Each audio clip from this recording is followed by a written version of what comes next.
வணக்கம் நண்பர்களே, நான் உங்கள் விவசாயி. ஒரு வழியாக இடத்துக்கு வந்து பில்லு எடுத்து போட்டோம். வந்தோடனே ஒரு வேலை, செடிங்கெல்லாம் மழை கொஞ்சம் நேற்று பேஞ்சிச்சு மழை. அதனால இந்த கொத்தமல்லி இங்கே போட்டிருக்கிறோம். இப்போ இந்த இடத்துல கொத்தமல்லி, அதுவும் கொத்தமல்லி தான். எப்படி வந்திருக்குது பாருங்கள். இருங்க, உங்களுக்கு முன்னாடி போய் காமிக்கிறேன். இங்கே பார்த்தீங்களா, இதுவும் கொத்தமல்லி தான். எவ்வளோ அழகாக வந்திருக்குது. நம்ம அறுவடை தான் இதெல்லாம். அருமையாக வந்திருக்குது. அதே மாதிரி நான் பாருங்கள், பைப்பு அது தண்ணி அங்கங்கே போனால் குழியில் நின்றுக்குது.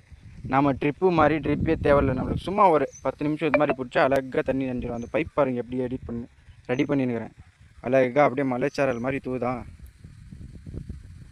எப்படி தூவுது அந்த மாதிரி ரெடி பண்ணிக்கோங்க. உங்களுக்கும் தேவைப்பட்ட ஒன்றும் இல்லை, வாட்டர் கேனில் எடுத்து ஊசியால் ஒரு எவ்வளோ இடங்குதோ அவ்வளோ ஓட்டை போட்டு இந்த மாதிரி பைப் சொருக்கிடுங்க கையில்.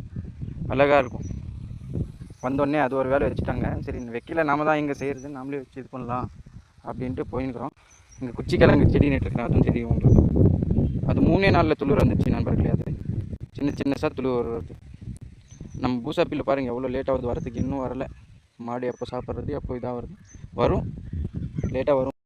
நம்மக்கிட்ட தண்ணி வசதி இல்லாதனால இந்த மோட்ரு பைப்பில், சின்ன பைப்பில் போட்டு விட்ருக்குறோம். தண்ணி அப்படியே செடிக்கெல்லாம் பாயிட்டோம் அப்படின்ட்டு விட்ருக்குறோம். என்ன பண்ணுறது, தண்ணி வசதி இல்லை, ஃப்ரீ கரண்ட்டு. தண்ணி வசதி இருக்குது, போர் இருக்குது, ஃப்ரீ கரண்ட்டு இல்லை.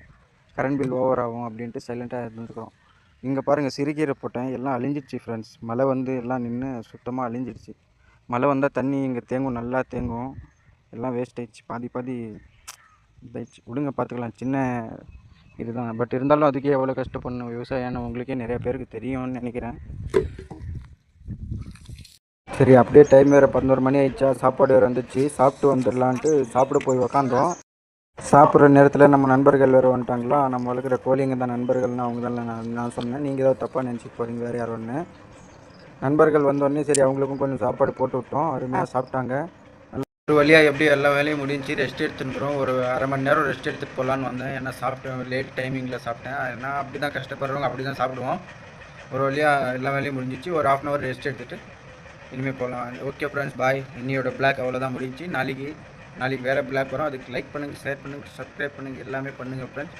உங்கள் சப்போர்ட்டுக்காக தான் இந்த வீடியோ வருது. இந்த பிளாக்கும் நீங்கள் கண்டிப்பாக சப்ஸ்கிரைப் பண்ணுங்கள், பெல் பட்டனை க்ளிக் பண்ணுங்கள்.